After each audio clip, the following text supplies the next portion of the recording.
নমস্কার বন্ধুরা, বর্ষা পরিধিস ব্লগের আরও একটি ভিডিওতে তোমাদের অনেক অনেক ওয়েলকাম। তো আজকের এই সুন্দর ভিডিওটি আমি কিন্তু শুরু করছি অনেক সকাল থেকে, প্রায় 4টে মতন বাজে, ভোর 4টে। তো দেখতেই পাচ্ছ আমার অবস্থা। তো এখন আমার অনেক কাজ আছে, আজকে আমি খুবই ব্যস্ত, পুরোটাই তোমাদের সাথে শেয়ার করবো অল্প অল্প করে। তোমরা সবাই সাথে থাকো, দেখতে থাকো, আশা করছি তোমাদের খুব ভালো লাগবে। চলো আগে ফ্রেশ হয়ে নিই, তারপর বাকিটা তোমাদের বলছি। তো মুখটা ধুয়ে একটু ড্রেসটা চেঞ্জ করে নেব, তারপর যাব রান্নাঘরে। আগেই বসাবো ভাত আর ডাল, মানে খাবারটা আগে রেডি করব। সকাল 8টার মধ্যে বেরোবো, এখন বাজে প্রায় 5 মিনিট কম 6টা। তো 8টার মধ্যে একদম ঘোষপাড়া স্টেশনে পৌঁছাতে হবে আমাকে, কারণ আজকে আমি যাব কলকাতা। আর আমি শুধু একা যাব না, সাথে পরিধি আর পরিধির বাবাও যাবে, কারণ আজকে কিন্তু ঘুরতে যাচ্ছি না একদমই, যাচ্ছি একটা দরকারি কাজে। সেখান থেকে যদি সময় হয় তারপর হয়তো একটু কিছু ঘুরে আসব। তো আগে মেন কাজটা করতেই যাব, সেটা হচ্ছে আমি যাব থিসাম বলে একটা ডায়াগনস্টিক সেন্টার আছে, ল্যাব, সেখানে যাব, কারণ আমার কিছু টেস্ট করানোর আছে। চলো এখন আর বেশি কথা বলবো না, 2 ঘন্টা সময় হাতে আছে, তার মধ্যে সমস্ত কিছু করে আবার বেরোতে হবে। ঘুমের ঘোর তো অনেকক্ষণ আগেই কেটে গেছে, এখন আর কি একটু নিজেকে প্রিপেয়ার করে নিচ্ছি যে এখন খুব ফাস্ট কাজকর্ম করতে হবে। এই দেখো কত তাড়াহুড়ো করে আমরা অলরেডি ঘোষপাড়া স্টেশনে চলে এখন ট্রেনে উঠবো। লাস্ট মোমেন্টে তাড়াহুড়ো হয়েই যায়। তো ভাত ডাল সেদ্ধ খাবার দাবার।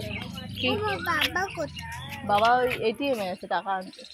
তো আজকে সকালে কিন্তু ভোর 4টেতে আমার ঘুম ভেঙেছিল। পরিধিকে আজকে হাগিস পরায়নি বলে ও বিছানায় টয়লেট করেছিল, তো ওরগুলো চেঞ্জ করে তারপর আমার আর কিছুতেই ঘুম আসেনি।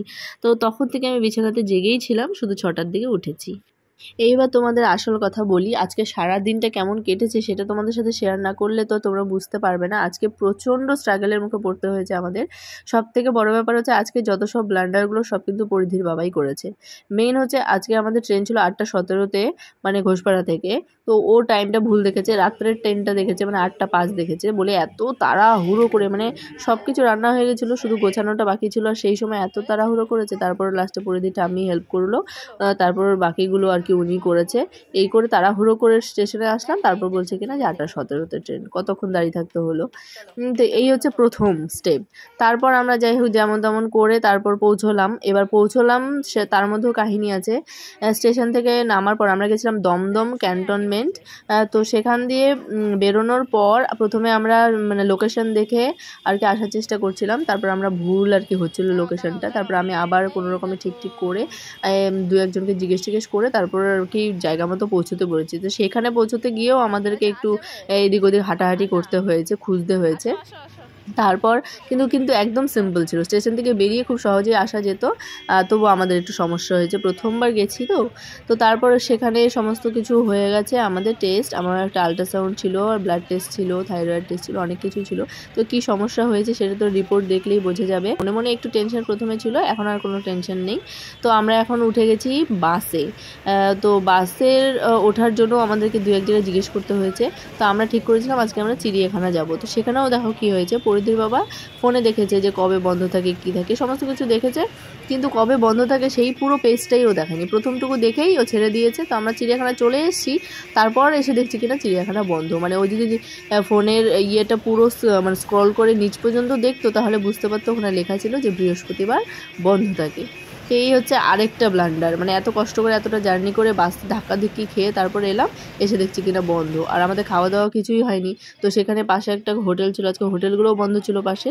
তো সেই বন্ধ হোটেলের মধ্যে চেয়ার বেঞ্চ ছিল, সেখানে বসে আমরা খাওয়া দাওয়া করেছি।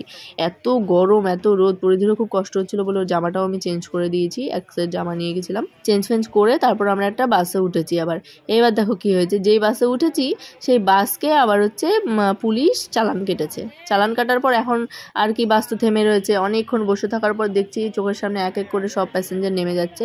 তারপর আমরাও নেমে গেলাম। এই দেখতে পাচ্ছ এই জায়গাটাতে দাঁড়িয়ে আছি, তোমরা কি কেউ চিনতে পারছো এই জায়গাটা? যদি তোমাদের পরিচিত কোনো জায়গা থেকে, আশেপাশে কারো বাড়ি থেকে, আমাকে কিন্তু কমেন্টে অবশ্যই জানিও।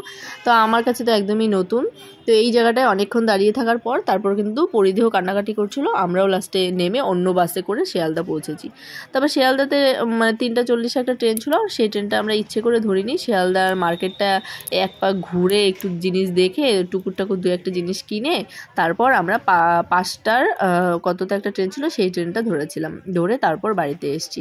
তো যাই হোক আজকে সারাদিনটা খুবই ধকলের মধ্যে কেটেছে, মানে কোনো কাজ আমাদের ভালোভাবে সাকসেস হয়নি, কিন্তু যেই কাজে মেন গেছিলাম টেস্টের কাজে সেগুলো কিন্তু খুব ভালোভাবেই হয়েছে। তো দেখো শিয়ালদা স্টেশনে গিয়ে তো যে এখানে আমি একটু ট্রাইপড দেখছিলাম, তো টুকটাক অনেক কিছু দেখেছি। তারপর আবার পরিধি বায়না করেছে যে আইসক্রিম খাবে, ওর সাথে সাথে আমারও একটু খাওয়া হয়ে গেলো, কারণ হ্যাঁ পরিধির জন্য তো একা আনেনি, আমার জন্য একটা আইসক্রিম নিয়ে এসছে। তারপর আস্তে ধীরে করে দেখো আমরা ট্রেনে উঠে বাড়িতে এসেছি। তো টাইমের অনেকটা আগে এখানে পৌঁছে গেছিলাম। আমি পরিধির বাবাকে বলছিলাম আর কি যে আরেকটু সময় তো মার্কেটে থাকতেই পারতাম, তুমি তো অনেক আগেই আমাদের নিয়ে আসলে, এখনও তো ট্রেনই আসেনি। কিন্তু ট্রেনটা দাঁড়ানো অবস্থাতেই ছিল, ভালোই হয়েছে আমরা তাড়াতাড়ি চলে এসেছি। তারপর ওখান দিয়ে গিয়ে আমরা ট্রেনে উঠে গিয়ে সুন্দর মতো বাড়ি চলে এসেছি। তো ট্রেনে কোনো অসুবিধা হয়নি, ভালো মতনই বাড়িতে পৌঁছে গেছিলাম। তো এই ছিল আজকে সারা দিনটা। তোমাদের কেমন লাগলো জানিও ভিডিওটি, আর ভালো লাগলে একটা লাইক করে দিও। সবাই সুস্থ থেকো, ভালো থেকো, আবার দেখা হবে পরের দিন নতুন ভিডিওতে। ততক্ষণের জন্য টাটা।